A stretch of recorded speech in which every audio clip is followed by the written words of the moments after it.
Hey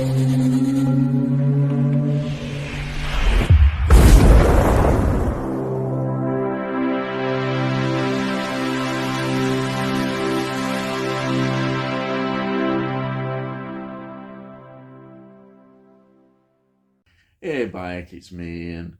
And in today's video, well, I'm looking at this. This is the Blue Max from 1966. It's 156 minutes long, which is quite long, but it doesn't feel like that. I was totally absorbed in this. It's based on a novel, The Blue Max, which was published in 1964 by Jack D. Hunter. The screenplay was three writers. We've got David Purcell, Jack Seddon, and Gerald Hanley. And it's directed by John Guillermin. He was the co-director in High Jinks in Society in 1949, so he went back quite a way there. And then he directed Torment, 1950, Smart Alex, 1951, Miss Robin Hood, 1952, I Was Monty's Double, 1958, And the Day They Robbed the Bank of England, 1960, Guns at Battisar, 1964, which we've come across before and I've reviewed, Bridge at Remagen, 1969, The Towering Inferno, wow, 1974, he directed that. Death on the Nile, 1978, and King Kong Lives, 1986. Wow, amazing, absolutely amazing. So let's get into the cast. We have got George Peppard, who plays Lieutenant Bruno Stachel. He was in The Strange One, which was 1957. He was in Pork Chop Hill, 1959. Breakfast at Tiffany's, 1961. How the West Was Won, 1962. Operation Crossbow, 1965. Tobruk, 1967. The Executioner, 1970. Newman's Law, 1974. Damnation Alley, 1979. Battle Beyond the Stars, 1980. The Tigress, 1992. And then he did appear in quite a few TV things, but the thing that stands out, of course, he was in The A-Team between 1983 1987, where he played Annabelle Smith. What a collection there of films. Amazing. And then we've got one of my favourite actors, James Mason, who plays a Generalist Graf von Klugermann. Now, 1935, late extra. The Mill on the Floss, 1936. James Mason goes right back. Hatter's Castle, 1942. These are just some of them. I'm going to put everyone. The Night Has Eyes, from 1942, which was reviewed on this channel. Fanny by Gaslight, 1944. The Seventh Veil, all of the Seventh Veil, 1945. The Wicked Lady, 1945. The Desert Fox, 1951. He plays Rommel in that. And The Desert Rats, 1953. Again, reprising the role. He was in Charade, 1954. He was in North by Northwest, 1959. A Hitchcock classic. Yes, brilliant in that. Then Journey to the Center of the Earth, 1959. I mean, what a career. Then we've got Lolita, 1962. Duffy, 1968. We've got Great Expectations, 1974. Oh, and I missed out Spring and Port Wine, 1970, which is absolutely fantastic. I love Spring and Port Wine. Please get a Blu-ray release. It's only on DVD.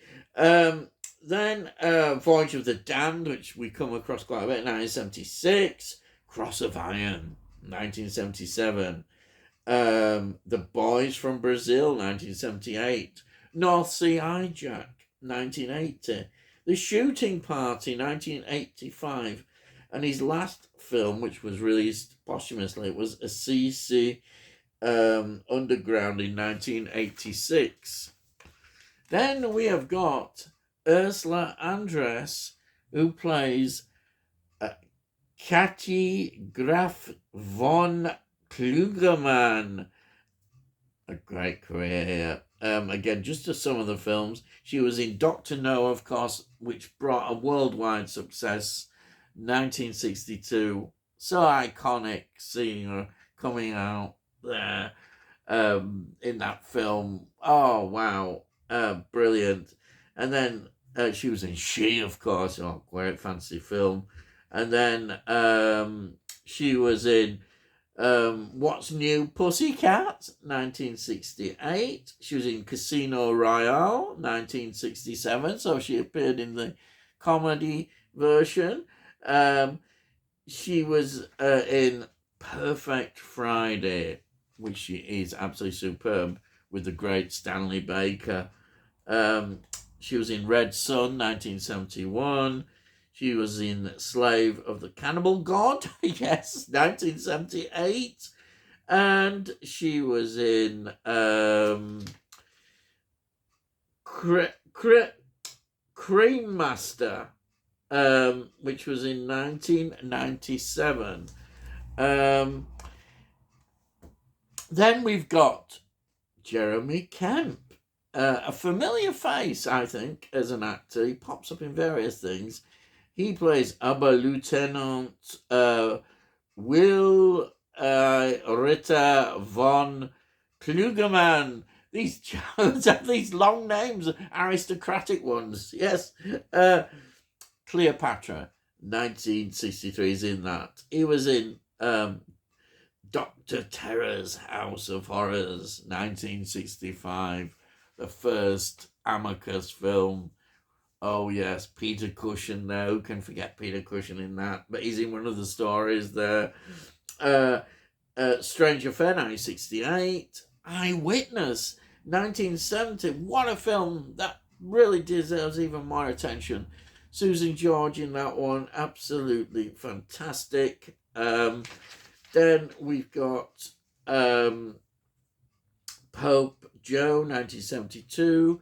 We've got the 7% Solution, 1976. A Bridge Too Far, 1977. The Prisoner of Zenda, 1979. Top Secret, 1984. And Four Weddings and a Funeral, 1994. Then I've got to fit him in because he's another familiar face that pops up. Is Anton Differin, who plays Major Hollebach. That wasn't very good German, was it? Anton Differin, what can I say? These are just some of his highlights. He pops up. He's well known actually for playing German Nazis and what have you, but he was in a lot of different things. He was in Albert Aren, 1953. He was in The Colditz Story, 1955. He was in Reach for the Sky, 1956. He was the man who could cheat death, 1959. He was in Circus of Horrors, 1960. Some great films here. He was in The Great Escape, of course, 1963. He was in Heroes of Telemark, 1965. He was in Where Eagles Dare, 1968. Oh, yes, what a film. And then he was in a film called Zeppelin, 1971, which is like a companion piece almost, you could say, to this, because this is set from the German point of view. The Zeppelins, yes. You could watch these two together if you want a First World War evening of war films. Yeah, Zeppelin in 1971. He was in Tony Azenta, 1973, which is a great film. He was in Shatter, 1974. He was in The Beast Must Die, 1974. He was in Valentino, 1977. Tusk, 1980. And Faceless, 1987. So that is just some of the cast in this. What a cast and what a film. The film is great because we're seeing the German point of view, which is absolutely good to see war films that are looking at the German side. And what we have is that on both the British and the German side, flying was just this. Flying is young, it's new, it's almost a bit of a hobby for the upper classes. And we see that they realised that flying aeroplanes could be used in terms of war and developing that. And this is what we see, the formation of that. But the people who are involved are from the upper classes. And this is a great story because a character comes in it, played by George Peppard, Lieutenant Stachel, who is from a very lower background. And immediately we get that contrast about all that in here.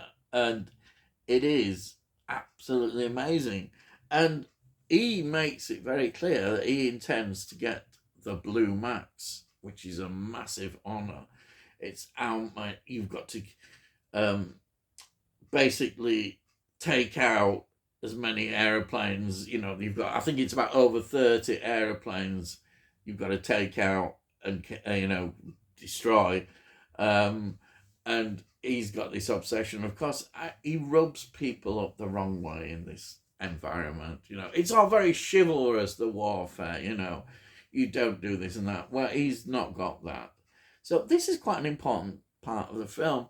It's seeing how warfare is changing, and it's leading towards what we see, which is total warfare, and that class then is not part of that. But it's early days of the development of the airplane. There's some great scenes where we see the trenches and really good battle scenes. And this film works so well, and you're really with him as a character, and the ultimate ending that is kind of inevitable, and quite poignant, really, what happens in the end. Some great acting, and I think the relationship that he has with Ursula Andress's character is great as well, because she's sort of upper class as well. So we've got this class thing coming in, quite an interesting play into that, and looking at both Germany and England, both societies are going to be totally changed by this war. We see the effects, what happens in England after the war, England, Scotland, Wales, Britain. We see what's going to happen there, which leads to a lot of things going on. And it's the same in Germany. The Weimar Republic, it does not survive. Well, in 1933, we get Hitler, Nazism, and a lot of this is still leftover business from the way society was changing in Germany, and the effects of the defeat in the First World War.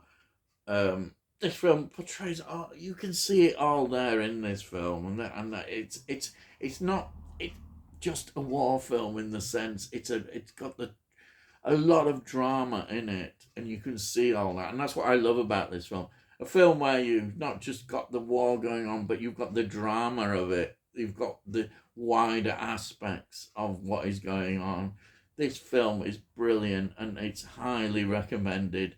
I absolutely loved it. That's it, I think. And it just works so well. I have got a DVD copy, but it is out on Blu-ray. It's one that you probably should get on Blu-ray, but there's my copy. Brilliant. Absolutely brilliant film. Highly recommended. Great all-time war film dramas. Yeah, that's it. Yes. If you're new to my channel, please subscribe. And also, if you like it, give it a like. And if you want to see what other things I'm doing, look in the playlist. You can see all the playlists and all the different films that I review, TV shows, sometimes a bit of music, all with a very retro feel to it. Yeah, and if you've got any comments, please put your comments down. I always love to read your comments. And I say, if you give it a like, it's good for my channel, gets it out to YouTube. So please give it a like. And that's it. So all I've got to say is, I'll see you again.